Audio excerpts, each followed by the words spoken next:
Daily COVID-19 update. Apologies for the slight delay in starting today. We had our COVID Ready Committee meeting again this morning, and it was an extended meeting. The numbers that you're all interested to hear, of course, are the number of new cases yesterday, which was 2,552 new cases.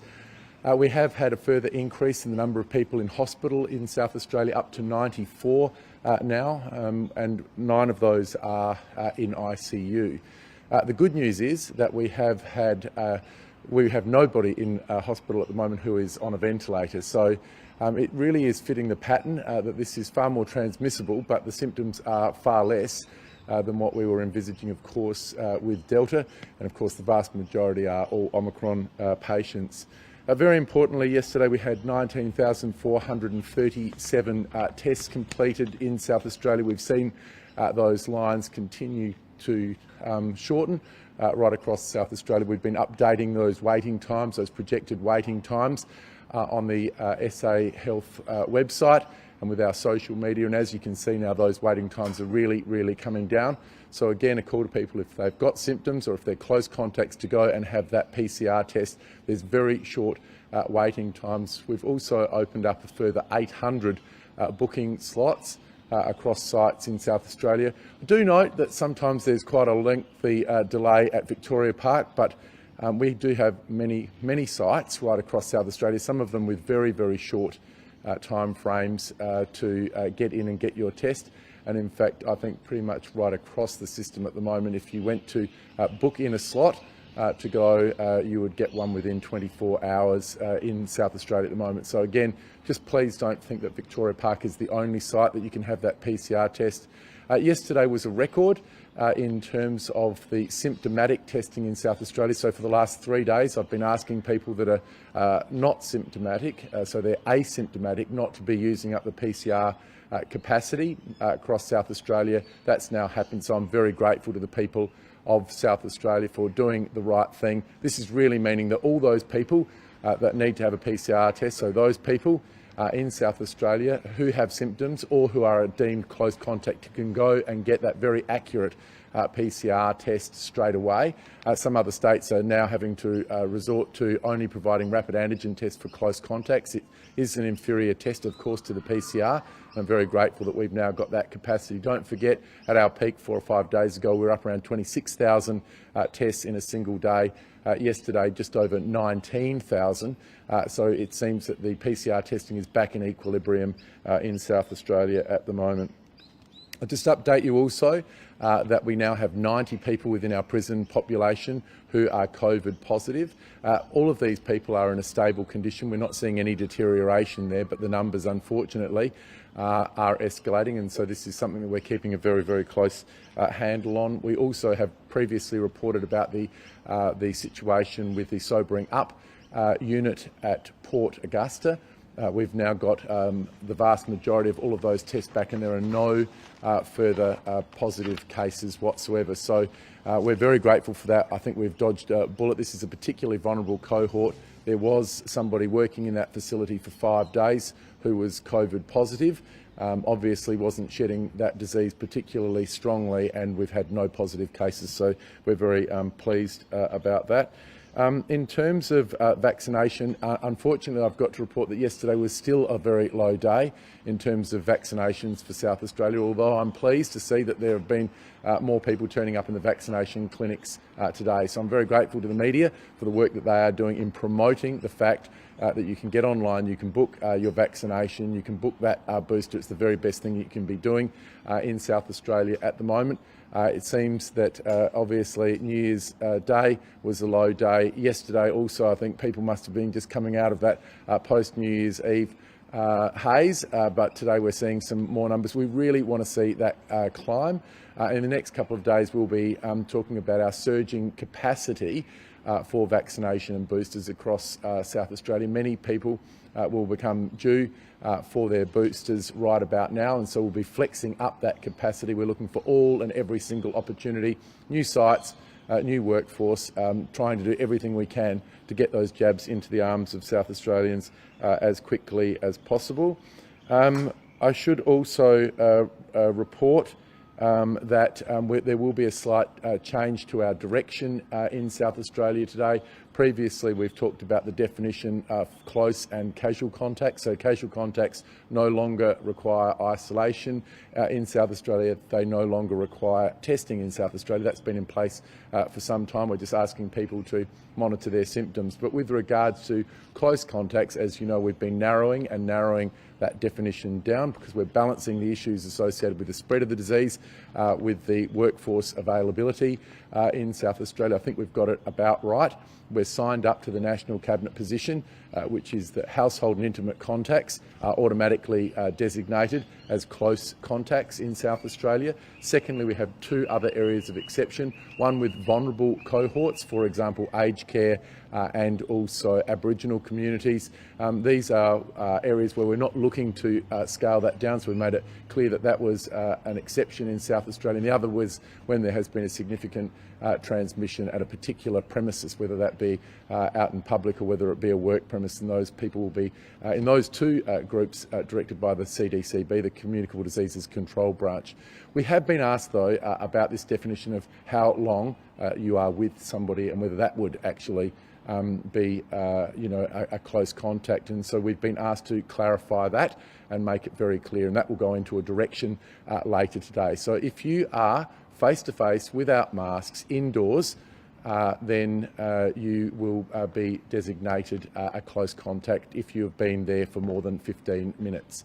So this provides the clarity that I think a lot of people were asking for. It doesn't apply to, for example, if you're in a restaurant, the waiter, if the waiter is wearing a mask, then they wouldn't be designated a close contact. But it's quite clear if you're out with somebody who is COVID positive face-to-face without a mask indoors for more than 15 minutes, it's very likely that you are also COVID positive. And people don't want to be doing the wrong thing. They don't want to be going out and spreading this disease to vulnerable people or going and visiting their grandparents and saying, well, look, I'm not a close contact. So we've been able to provide that. That's effective immediately, but it will be put into a direction later today. And I can also let you know that there will be a further direction update today that the elective surgery ban for all but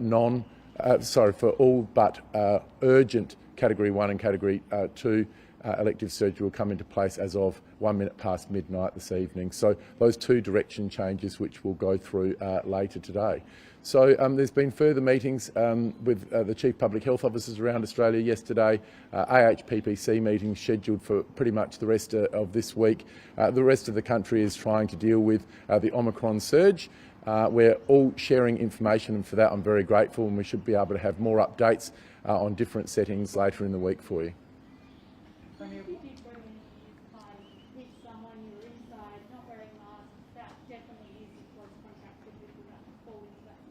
Correct. So if you've been indoors with somebody that's been COVID positive for more than 15 minutes without a mask on, well then we are now designating you as a close contact. People were seeking clarity and now we're providing that clarity.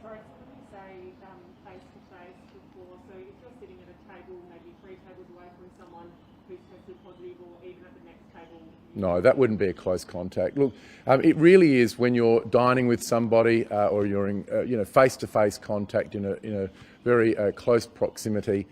You're very, very likely to have it if the person that you've been dining with is COVID positive. So we make this, it doesn't mean that if people were 3 or 4 tables away that you would be designated as a close contact. It doesn't mean if you've been waiting at that table you would be a close contact. So this is the final piece of the puzzle. This is the final piece of advice that people have been looking for, and we provide it today.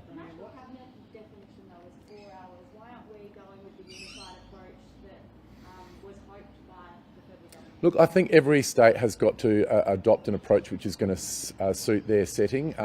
In some states, the workforce issues are much greater than the hospitalisation issues. From our perspective, we're trying to stop the spread. Nobody in this state who is COVID positive wants to be spreading it around, giving it to somebody else, maybe somebody that's vulnerable, maybe somebody that isn't going to be able to cope with it as well. And so we are asking for this new definition of close contacts to isolate for 7 days and to go and have that PCR test, which is highly accurate. We're very likely to find more of these people that are going to be COVID positive, and so that's why we provide that update today. Are you concerned about the confusion, another set of direction changes, more rules for people? No, I think this provides the clarity that people have been seeking.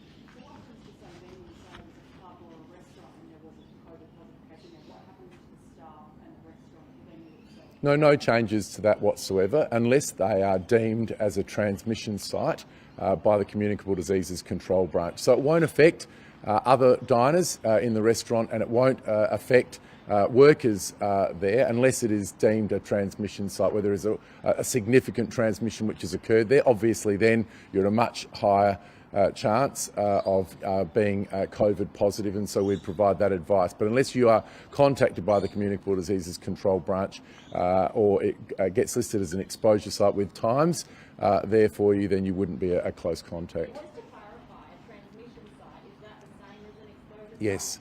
So the way that we are defining exposure sites now is where there has been significant transmission. So not just a single case, but there's been evidence to suggest that there will be a large number of people from that, because there might have been somebody there that had a very high viral load at the time and they were shedding, and that already you have a number of people that are going to get it. Once you see that pattern emerging, you want to stop that from being a super spreader event. So that's the advice that we've received from SA Health, and so we put it into place now. Do you have a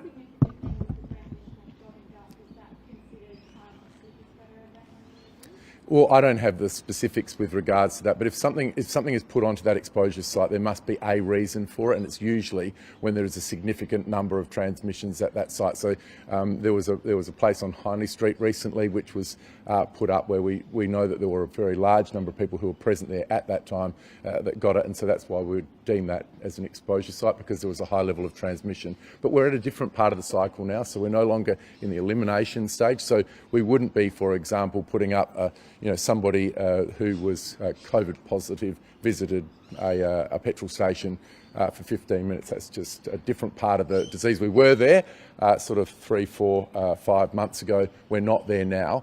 What we're trying to do is to slow the spread of this disease so that we can make sure that we can get as many jabs into the arms as possible and get all of our hospital and health resources in place. Is there a definition of what transcends a transmission site, like a number of cases, or is it on a case-by-case basis? It is pretty much a case-by-case basis, and because, as I said, it could be 2 or 3, but if there was a high viral load, it would be more of a significant risk to people that were there than even if there were even more than that, but at a very low level, or it was a much more spacious area. So we do that assessment. I think what we've demonstrated over the last 3 or 4 weeks is that we've been able to narrow and further narrow and then narrow again those people that we're wanting to put into isolation.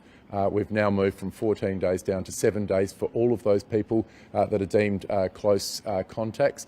And the good news is that we now have plenty of spare capacity within our PCR testing stations across South Australia to make sure that everybody can get an accurate result in a very speedy time frame. And I should just let you know that the time frame for getting a result through SA pathology has fallen by more than 12 hours over the last 5 days. So you remember the peak that we had a few days ago when people were getting some delays in getting their results back. That's fallen down now by 12 hours, and it's sitting now through the lab at about 14 hours plus the time it takes to collect the sample, collate them and then get them off to the lab. So most people in South Australia now would be receiving their SA pathology results well within 24 hours. Are you shocked that the Queensland government is giving away rapid antigen tests for free, given on the 30th you said no state would give the rapid antigen tests out for free? Oh, look, I think you've got to unpack why they're giving them away, and they're giving them away as an alternative to the PCR, but we've got plenty of PCR capacity in South Australia. I mean, it's quite possible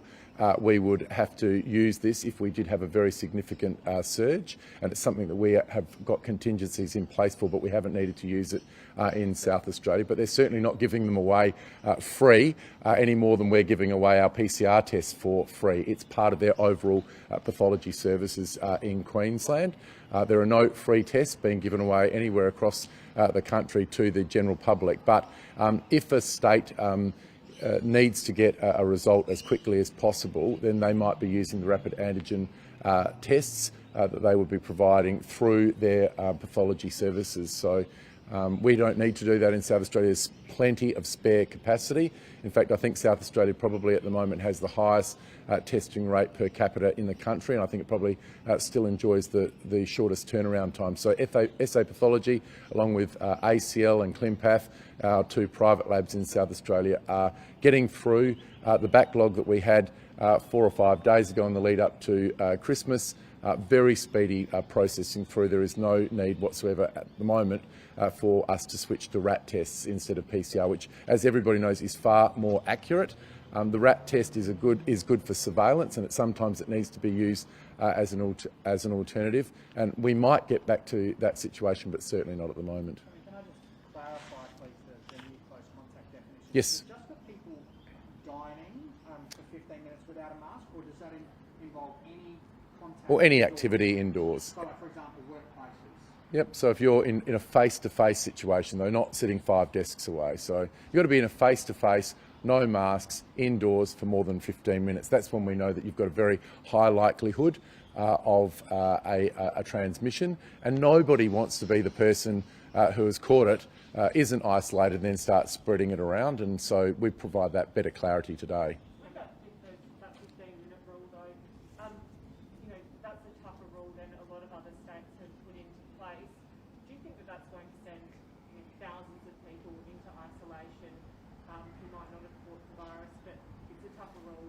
I think it's going to save it. I think it's going to save thousands and thousands of additional cases in South Australia, and that's what we've got to be doing at the moment. Nobody wants to get COVID. It's highly transmissible, and by putting people that are very, very likely to have it into isolation is the right thing to do. So why the different definitions here in South Australia, and we're the only state that has this 15-minute rule? Why no one else in the country is doing that? Can you explain? Well, as I was saying before, other states might have a greater pressure with regards to workforce than we have in South Australia. And look, I know that there are some fairly big skill shortages in health systems right across the country, right across the world at the moment. We're not immune from that here in South Australia. In fact, at the moment we do have a number of SA Health staff who are COVID positive, and also some that have been furloughed because they are close contacts. We don't want those people going in to the hospitals, and so we isolate them. There's around 200 people in SA Health at the moment, or employees of SA Health, who are COVID positive, and we're obviously managing that, and around about 400 who are furloughed and working from home. This is really this is sort of a useful workforce to have at the moment in some ways, because they're going to be able to support those people who are living in the community with COVID. So you remember when we did our original planning for supporting those people who were COVID positive, we said that it'd be about 85% at home, about 10% who would be needing to go into a Medi hotel, and about 5% going into hospital. Well, those numbers have completely changed. Obviously, there are many more people that are living with the disease at home, far fewer that are needing to go into to a Medi hotel or to hospital with the Omicron. So all of those assumptions are being updated at the moment. So can you explain the 200 SA Health staff, what areas of SA Health are they working in, hospitals or others? Or? Yeah, so they are right across. I mean, there's 53,000 people in SA Health that are employees, and so that will give you an idea of the percentage. It's very small, but of course these are people who are critical. They're on the front line. They could be working in other parts of SA Health as well, in more of an administrative role, but we clearly are wanting to sort of limit the chances of infecting a patient in a hospital setting. So why, if we have enough capacity, which you say in hospitals at the moment, why isn't it surgery being cancelled? Yeah, because we really are wanting to make sure that we are already ahead of the peak, which is still some weeks away in South Australia. And we also need to be able to increase our capacities within our vaccination and potentially our testing capability as well. And so those staff who would normally work in elective surgery settings will be, if you like, moved into roles which are going to be far more effective for our state to really battle the front of this disease. This always part of the plan. So like when we were looking at the roadmap following November 23, was cancelling or delaying elective surgeries always part of the plan? Or is Yeah. that something that's only come about as a result of Omicron? No, we've done it before in South Australia, so we've had to do it to free up health workforce. I mean, Western Australia cancelled their elective surgery several weeks ago. So each state will look at their overall resource and make their decisions based upon what's in their best interest. We'll be using some of the private hospital workforce to actually assist with ramping up our capacity with the vaccination clinics that we'll be bringing online in the coming weeks. And how many patients have had their surgeries delayed? Do you know? Do you have a rough Well, none at the moment, because of course we don't do a lot of non-urgent elective surgery over this part of the year. and so there wouldn't have been any significant numbers at the moment, but it will be something that we're going to have to catch up on. We were the first to bring elective surgery back across the country when it was suspended. It was a decision of the National Cabinet. We'll do that exactly the same way. As soon as we can bring that capacity back online, we'll do that. No, look, as Dr. Moy was saying, he's the Vice President of the AMA, he said, look, he thinks this is going to be a short and sharp outbreak across Australia, and so I would envisage that we'll be able to keep this as tight as possible. But our major focus at the moment, with the change in the vaccination program, is to get as many jabs into the arms as possible. So you would recall that previously we were actually limiting the hours of our vaccination clinics because there were not that many people that were due. We still were trying to get those final people that hadn't had their first or second doses, but a lot of people weren't due their boosters. Now, what's happened with the change in the rules that the TGA and ATAGI have put in place, instead of a 6-month interval between the second dose and the booster, it's now down to 4 months, and in certain circumstances we're even moving ahead of that. So there are hundreds and hundreds of thousands of additional doses that are going to be required in South Australia over the next 3 or 4 weeks, and we really need all shoulders to the wheel to make sure that we can deal with this. I think it was Professor Murphy, Brendan Murphy, the previous Chief Medical Officer for Australia, who previously said that the vaccination effort was going to be the largest logistical exercise in the history of Australia. Since then, of course, there have been lots of twists and turns. This next phase is also going to be probably even a larger, if you like, challenge for health systems across the country, because there are many, many more people that are due their vaccinations, and then you have children who are also available from the 10th of January. So we need to get all of those jabs into arms, and we're going to need everybody with a capacity and a capability to lend their support to make sure that that happens. That's going to be our number one focus at the moment.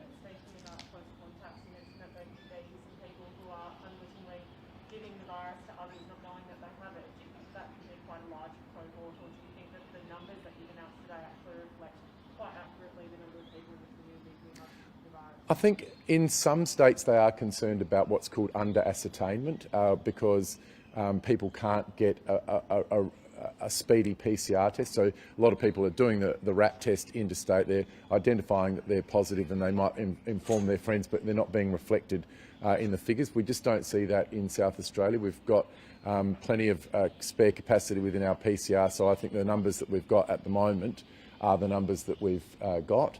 And of course we are seeing a situation where we are seeing increasing hospital numbers, but that's really in line with where we were sort of 7, 8, 9 days ago. So we'll probably see that climb, but we're well within our capacity within our hospital system to deal with that. And pleasingly at the Women's and Children's Hospital, we're down to now just 5 patients which are hospitalised. So you might recall earlier in the week we had 10 patients at the Women's and Children's Hospital. They're all currently in a stable condition, and we've been able to reduce that number down from 10 to 5. With the close contacts definition, following on from Ella's question, 15 minutes is not a great period of time to be deemed a close contact. Do you think this will have an impact on people wanting to go out, going to hospitality venues, or be out and about in the community? No, look, I don't think so. I think people have been pretty cautious in South Australia since Omicron arrived. I'm very grateful for that. We saw a pretty subdued New Year's Eve this year. That's exactly what we needed to see to keep our state safe. And again, we're seeing a fantastic response. I don't think anybody that gets it wants to ignore it. I think people do want to know, and I think today's change in the direction provides a lot of clarity. We know that you are highly likely to be COVID positive if you're face-to-face for more than 15 minutes without masks in an indoor setting. There's plenty of capacity for outdoor dining in South Australia. The weather is absolutely fantastic at the moment. We're just asking people to be careful and cautious. But the good news is the vast majority of people that are now getting Omicron are doing so with reasonably mild symptoms, and the vast majority of them now, the vast majority, can be dealt with in the home setting.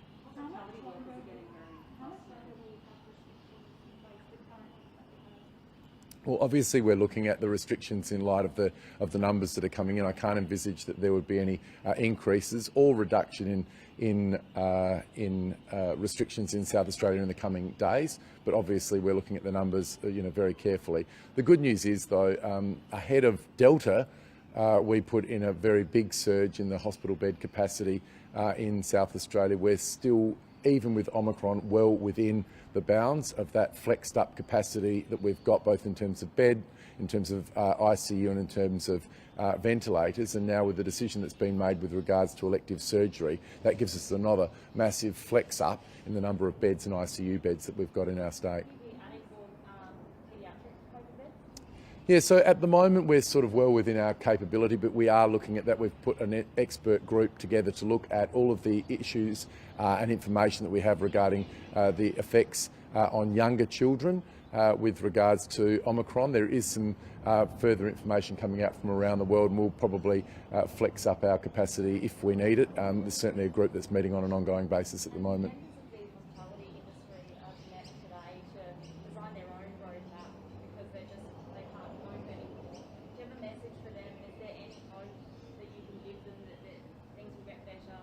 Look, there's no doubt that hospitality this year is very different from previous years around this holiday period. There's just no doubt about that whatsoever. But we are trying to maximise the amount of capacity that we've got. The tills are still ringing, not at the same levels they have in other Decembers and Januaries, but we're hoping to get as many people across the line. Obviously, we've announced a big package of support for those sectors which are most affected, in particular tourism, hospitality and the fitness sector, but also we've put a broad package out as well for those that fall outside of those areas where they've also suffered a big dip.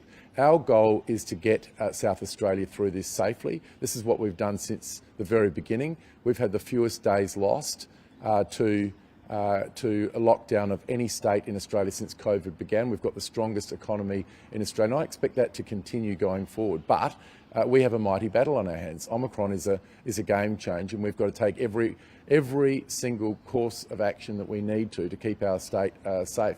We don't want to have unnecessary deaths in South Australia. We want to handle this new Omicron variant in a controlled and considered way, and I think that's what's being rolled out at the moment.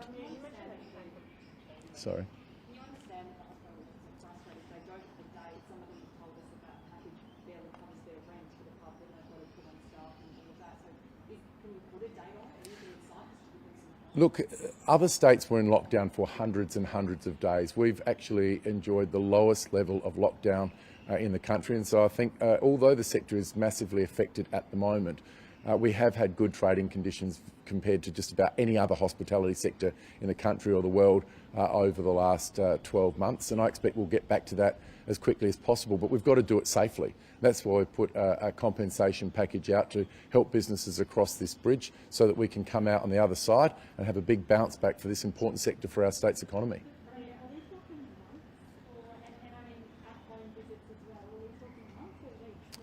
Well, look, I don't want to speculate on when the restrictions will be lifted in South Australia. We still haven't got anywhere near the peak in our state. We are seeing large surges in other parts of the world, other parts of the country at the moment, and we've still got a lot to learn about Omicron. What I'm telling you today, though, is that we're working with the COVID Ready Committee on a daily basis, making sure that we can flex up that capacity in our hospital, our ICU and our ventilator settings. We are putting more vaccination appointments available. We're flexing up our testing system and trying to make the best of a very, very tough situation, a situation that the entire country, the entire world is battling at the moment. What is the peak? What do you anticipate the peak to look like in those coming weeks? Well, we don't have a projection in terms of the numbers, but we do have forecasting which will be coming back to us towards the end of the week just with regards to what that peak date is likely to be. I believe it will certainly be before the end of January. And as I said, then we'll be coming down off that. The reality is nobody has a crystal ball with regards to Omicron. The world only found out about Omicron on the 24th of November, so really only about 5 weeks ago. And since that time, we've been working very hard to make sure that we can get on top of it. It has been a very stressful time for the people of our state. but I really want to thank the people of South Australia for doing the right thing, responding accordingly, but also to our health professionals in South Australia, SA Health, a private laboratories in South Australia, SA Police, our emergency services, SA Ambulance Service, all the people that are doing everything they possibly can to get ahead of the game. Have you planned for a peak? Are we planning for a peak of 5,000? Are we planning for a peak of 10,000? Are we planning for a peak of 20,000? Yeah, so look, yeah, well, look, obviously there's many contingencies that we're dealing with at the moment. What we don't really have a clear picture of is what the likely effects of Christmas Day and New Year's Eve were going to be in South Australia. I think we're probably now about seeing the escalation in numbers linked to Christmas Day. We then moved very quickly on the 26th of December to put additional restrictions in to limit that momentum of Omicron. I'm very hopeful that that will give us a smoothed effect in South Australia so that we don't have peak hospital admissions getting anywhere close to what our increased capacity is. But we will flex up that capacity as and when required. We've got huge contingencies in place for Omicron. Even though we've only known about Omicron for 5 or 6 weeks, the planning that went into Delta, which basically put us in very good stead for the opening of the borders on the 23rd of November, is still very useful, that framework for Omicron. And as we get that new data coming in, we flex those up and we respond accordingly. It's a very well-oiled machine at the moment within SA Health, SA Police, the State Emergency Centre, which has been stood up, and we are really working through all of those critical areas as comprehensively as we possibly can.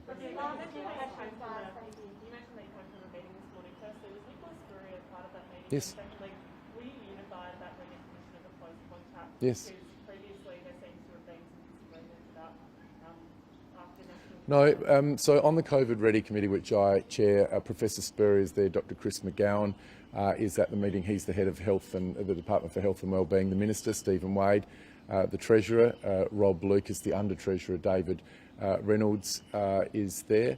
And then we also have people that come in from time to time from other areas. Always at the meeting is the State Coordinator, Grant Stevens, the Police Commissioner, and the Deputy Commissioner is also there now, Linda Williams. And then we'll have, for example, tomorrow, Dr Emily Kirkpatrick, I think, is coming along to speak. Earlier in the week we had Dr Tom Dodd and his team from SA Pathology, so we'll get daily updates. It's a meeting which runs for about an hour and a half every day. How's your relationship with Professor Spurrier? Very good. And it's a strong relationship? Yes. No disagreement? None whatsoever. Why isn't Professor Spurrier here today coming up? I think she's got meetings on at the moment. I'm not sure whether I think the AHPPC meetings are tomorrow and the next day. They sometimes clash, but we just don't think it's a very good use of finite resources to have myself, the Police Commissioner, Nicholas Spurrier, and the Health Minister all standing up for an hour press conference every day. But you'll certainly see them cycling through over the coming weeks. That's a lot of cases. Are you concerned there are going to be more? And how come we're having so many cases in a high-risk setting, in homes, in high-risk cities? Yeah, well, look, this is pretty common with the rest of the country. Yesterday I gave some statistics on the number in prison populations in both Victoria and New South Wales. So, look, these are more vulnerable because they're closed systems, all with people living together. The good news is that of the cases, the 90 cases, the vast majority of them, in fact 68 at Mobilong Prison, all of those people are stable and they're doing well. But look, unfortunately Omicron is extraordinarily transmissible. That's why it's of great concern for us in residential settings like prisons, residential aged care facilities, disability areas, boarding houses. Once it's in there, it's very quick to go through. But the good news is, as I said, I think there's only been one transfer out, and that was out of the Adelaide Women's Prison, which was about 4 or 5 days ago. How many are linked to aged care now? How many? Are linked to aged care? How many what is linked?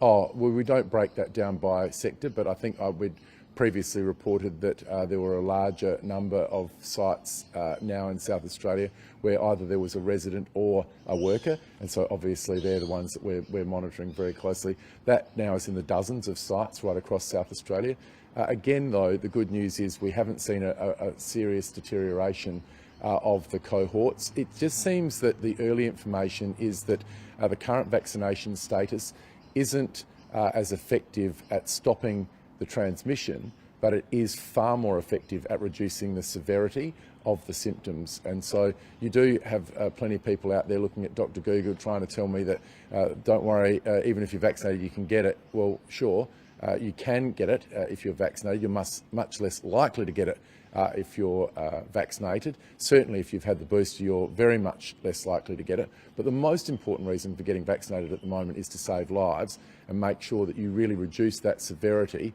of symptoms. I hope in the coming days to be able to provide you with more of an update in terms of the vaccinated, unvaccinated status for those people that are in hospital and those people that are in ICU. And I think that will give a clear picture that there's a massive over-representation of those people who are unvaccinated or only partially vaccinated within our health settings at the moment. So the strong message, go and get yourself vaccinated if you're eligible for that booster, please. There were just thousands and thousands of appointments yesterday which went begging, and I just don't want to see that. I really want to see everybody that is due for their vaccination getting that as quickly as possible.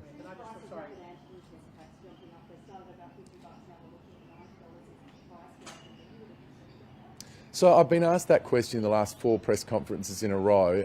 I'm not aware where this stat's coming from, because my sister went and bought them yesterday and she found it just from one of the local foodlands, and she found that there was no price gouging. So, I mean, we've just got to be careful that we're not scaring people. There is a shortage of rapid antigen tests around Australia. There may be an example where somebody has tried to sell it over the internet, but hopefully what we're going to see in the coming days is those stocks coming into South Australia. As I said, my sister went and bought one yesterday. Can I just ask you on the message to getting vaccinated? What's your message to younger people, the younger cohorts that might not have had as many vaccinations as, say, other parts of the population? Yeah, so obviously I think the whole of the country is looking forward to the 10th of January when we're going to be able to have those 5 to 11 get their paediatric dose of the vaccine. So it's a different dose, it's a lighter dose than the adult 12 and over vaccine, and the 2 doses are administered 8 weeks apart, and so I think everybody's going to be quite excited about that. For those people under the age of 5, we still have no advice from ATAGI or the TGA which would suggest that this would be appropriate. So obviously we're keen to get as much information as possible about whether there is a further vaccination for those under the age of 5, but at the moment the Australian Technical Advisory Group for Immunisation hasn't provided any advice on that, neither has the Therapeutic Goods Administration. What about those under, say, the age of 40 that might not have gone and got their vaccination? Under the age of? Under the age of 40, 30, 20s, 30s, what's your message? Look, I think obviously about 2 days ago I sort of messaged that we were really keen to see those 12 to 17, which was a cohort that weren't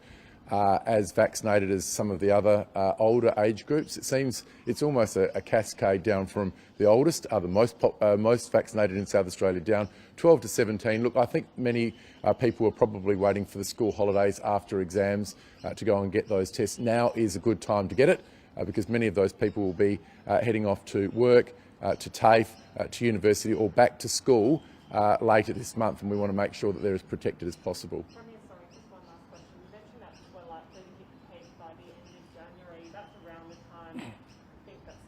Yes. Is there a chance that schools could start, the primary schools could start the year online?